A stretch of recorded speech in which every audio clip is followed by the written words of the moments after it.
Are you currently running Facebook ads and optimizing off of your ROAS? If you are, then keep watching this video.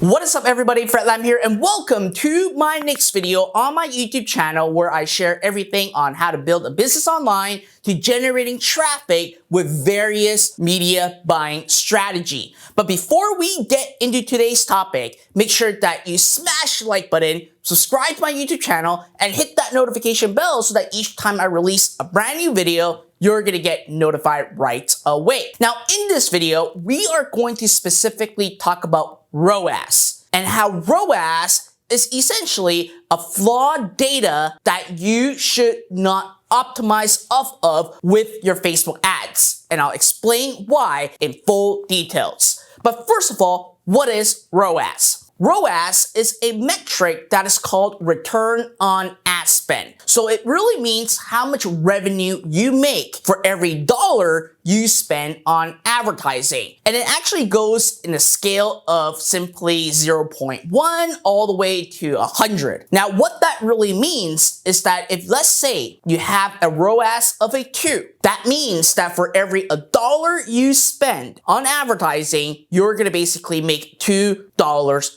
back. So if you have a ROAS of, let's say, 0.5, that means that you are only making 50 cents for every dollar you are advertising, which really means you are losing money. But at the end of the day, as I said earlier, the ROAS metric is flawed and you shouldn't be optimizing your business off of the Facebook ads ROAS. And the reason why I'm saying that is very simple. First of all, ROAS really stands for revenue, and how it's being calculated inside the Facebook ad reporting is based on the conversion value that is basically being fired back to Facebook through your pixel. But at the end of the day, when we run a business, there are expenses that we have to factor in, which the ROAS in the Facebook ad reporting is not going to be reflecting upon. These expenses can be cost of shipping, cost of processing credit cards, cost of products, etc., etc., etc. So if you're trying to actually optimize your business, let's say with a ROAS and you're getting a ROAS of a 1.5 and you're like, hey, I'm actually making $1.50 back for every dollar I spend, that is not true because there are additional expenses that you have to actually factor in to actually generate profit for your business. So when it comes to ROAS, there's a true calculation that you have to follow. And the calculation is simple. You take your revenue, so how much money you make, and you divide it by the revenue minus the cost of goods plus processing plus other fees. So let me actually bring this in as an example. Let's say that your revenue is $100. Then at $100, you gotta basically know what your cost is going to be. Let's say that you are drop shipping a physical product online and your cost of the product is, let's say, $20 and your cost of shipping is $10. Now, on top of that, there's also a processing fee that you gotta factor in. Since that you are accepting either PayPal or credit card orders online, there's a processing fee that you gotta factor in.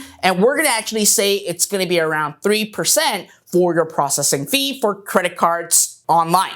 So that being said, your actual cost is going to be $20, which is the cost of the product, $10, which is the cost of shipping, and 3% of $100 is gonna be $3 for your processing fee. So if you add them up together, that's gonna be $33. So now what you want to do is do the right math. You wanna take 100 divided by 100 minus $33. So the equation will come up to be, give me a sec, it will be 100 minus 33, 67, 100 divided by 67. So your true ROAS is gonna be 1.49. So what that means is that when you are optimizing your ads, your break even is actually 1.49. In order for you to actually generate profit, you gotta make sure that your ROAS is higher than 1.49. So don't optimize your business of the exact ROAS in your Facebook ad account. You gotta calculate your true ROAS, in this case, 1.49.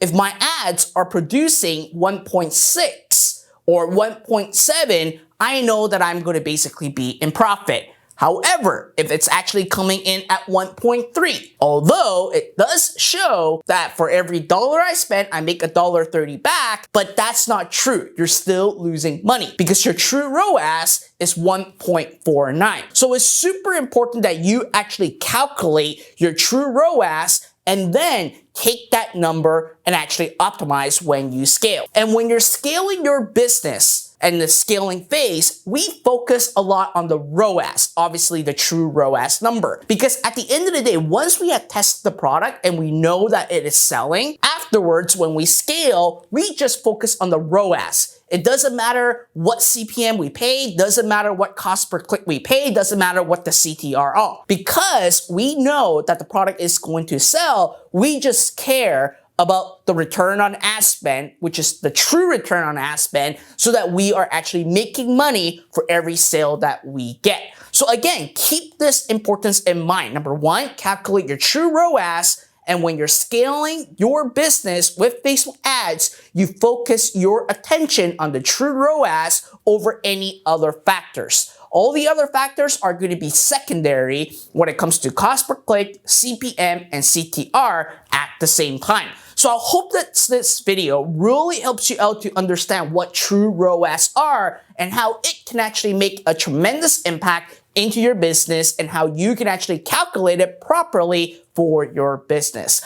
Other than that, I hope that you enjoyed this video. Make sure that you smash the like button, subscribe to my YouTube channel, and hit that notification bell so that each time I release a brand new video, you're gonna get notified right away. And if you have any questions, feel free to comment down below. I will try my best to answer them as quickly as I can. Other than that, be sure to check out my other videos on my YouTube channel, and I'll see you next time.